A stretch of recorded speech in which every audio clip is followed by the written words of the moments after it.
नमस्कार सर. नमस्कार नमस्कार. कसं काय चालू आहे प्रचार? प्रचार दौरा चालू आहे. काय सांगतायत लोक? कसं वाटतंय? प्रतिसाद खूप छान आहे. लोकांना 24 तास जनतेमध्ये सर काय सांगतायत लोक प्रचाराच्या दरम्यान? लोक खूप खुश आहे. लोक म्हणतात तुम्हाला 365 दिवस 24 तास जी माणसं अवेलेबल आहेत तीच माणसं आम्हाला नगरपालिकेत पाहिजेत. आम्ही काही व्हिजन घेऊन आलेलो आहे.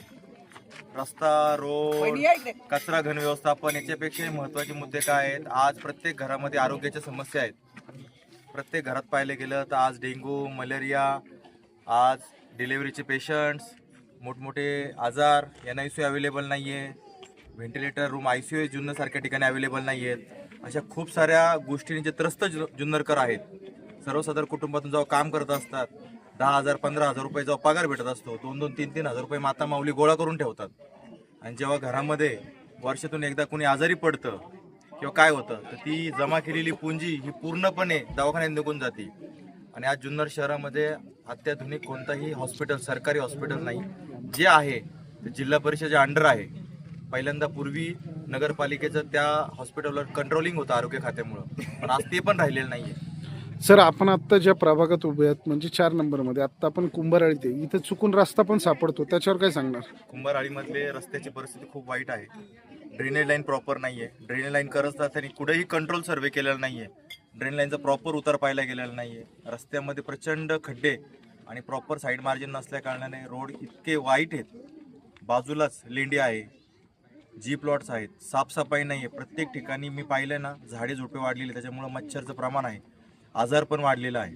या सगळ्या गोष्टी, छोट्या मोठ्या गोष्टी जे नगरसेवकांनी केल्या पाहिजेत त्या आजपर्यंत झालेल्या नाही आहेत. ह्या प्रभावावरती कुणीही लक्ष दिलेलं नाही आहे. आपण करणार का? 100% भाऊ. मी आज तुमच्या माध्यमातून सांगतो, राजू आणि मी आज ग्राउंडवरती आहे. आज पण आमच्याकडे कोणतं कार्ड नसताना सुद्धा आम्हाला आवाज दिल्यानंतर आम्ही इथं प्रत्येक गोष्टीला अवेलेबल आहे. आणि तुमच्या माध्यमातून मी सांगू इच्छितो, दादांनी जे स्वप्न पाहिलं, दादांनी जी आज गोष्ट सांगितली, आज नगर विकास विभाग हे एकनाथ शिंदे साहेबांकडे आहे. आणि दादांनी सांगितलंय का जुन्नरमध्ये एक हाती सत्ता जर शिवसेनेची आली तर लाईट बिल हे मोफत दिलं जाईल, लाईट ही फ्री दिली जाईल.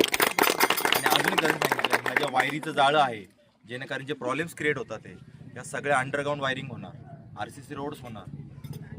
दादांच्या नजरेतून आणि एकनाथ साहेब शिंदेच्या नजरेतून जे जुन्नर शहर होईल त्याच्यामध्ये नक्कीच आम्ही आमचा पाठपुरावा, दोघं जण, सुवर्णाताई असतील, मी असेल आणि आमच्याबरोबर आमचा राज, आम्ही इतका पाठपुरावा करू का खालच्या प्रभागामध्ये आज गेले 20 वर्षापासून जो डेव्हलपमेंट झालेली नाही आणि त्याची डेव्हलपमेंट करण्याचा आम्ही 100% प्रयत्न करू आणि करणारच.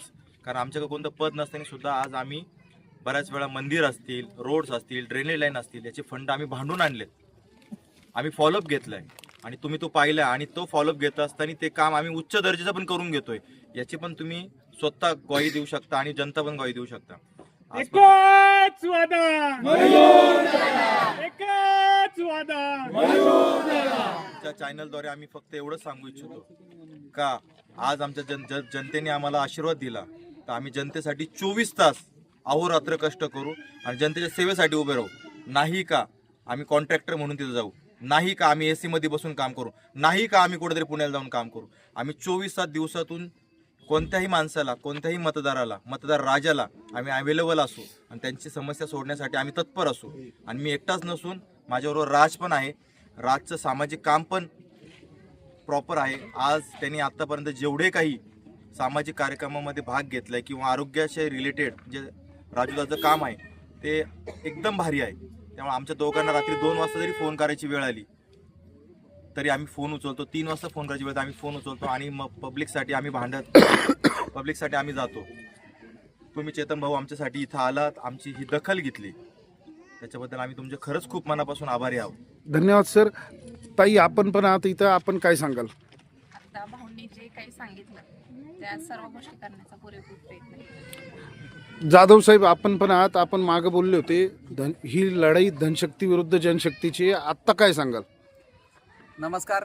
छत्रपती शिवरायांच्या पदस्पर्शाने पावन झालेल्या आपल्या या शिवजन्मभूमीमध्ये जुन्नर तालुक्याचे सन्माननीय आमदार शरददादा सोनवणे यांनी उमेदवारी देताना प्रत्येक उमेदवाराची प्रत्येक अत्यंत चांगल्या प्रकारे माहिती घेतली. समाजात तळागाळात जो पोहोचलेला उमेदवार आहे त्याला खऱ्या अर्थाने उमेदवारी दिलेली आहे. या ठिकाणी उमेदवारी देत असताना कुंभार समाजातील आमचा मनोज या ठिकाणी थोडा नाराज झाला होता. परंतु कुंभार समाजाचं आमचं अत्यंत जवळचं नातं आहे. प्रत्येक सुख दुःखामध्ये आम्ही या कुंभार आळीमध्ये कुंभार समाजामध्ये काम केलेली लोक आहोत. त्यामुळे आमचा जनतेवर विश्वास आहे आणि जनतेचा आमच्यावर पूर्णपणे विश्वास आहे की अर्ध्या रात्रीला जरी आवाज दिला तरी मयूरभाऊ असेल, राजाभाऊ असेल, हाकेच्या अंधारावर आमची घरं आहेत. काही उमेदवार 2 किलोमीटर 3 किलोमीटरवर आहेत. इथून आवाज तिथून जासपर्यंत इमर्जन्सी आल्यावर त्यांना इकडेपर्यंत यायला 1-1.5 तास जाईल. त्याच्यामुळे जनतेचा आमच्यावर विश्वास आहे. आम्ही यापूर्वी म्हणजे गेली 15 वर्षापासून आम्ही या जनतेत आहे. त्याच्यामुळे जनतेचा आमच्यावर पूर्णपणे विश्वास आहे. 100% आम्ही लढणार पण आणि जिंकणार पण. मयूर सर, एक शेवटचा प्रश्न. इथं आत्ता एक बोर्ड लिहिलेला आहे, खेळ तुमच्या सोयीनुसार सुरू झाला असेल तरी जनतेच्या विजयाने संपणार, म्हणजे ते नक्की टाकतात. काय सांगायचंय? व्हॉट्सअपवर ते टाकतात लावा ताकद, पण मला माहिती ही जनताच लावणार ताकद. नाही, याचा अर्थ काय सर? याचा अर्थ त्यावेळेस व्यक्तिशा विरोध असतो. व्यक्तिशा विरोध करून एखाद्या व्यक्तीला विरोध केला जातो आणि तो विरोध कोणत्या इतिष्ठला धरून नसतो. त्यावेळेस ही मतदार राजा जो असतो ना, ती लढाई हातात घेतो आणि ह्या मतदार राजांनी ही लढाई हातात घेतलेली. तेव्हा ही जनशक्ती आणि ही जी मतदार राजा आहे ना, ही लढाई हातात घेऊन विजय कोणाचा आहे हे तुम्हाला तुमच्या लक्षात आलेलंच आहे आणि हे जनतेला पण लक्षात आलेलं आहे. Wait and watch sir. धन्यवाद सर. पुढील वाटचालीस आपणास हार्दिक शुभेच्छा. जय महाराष्ट्र.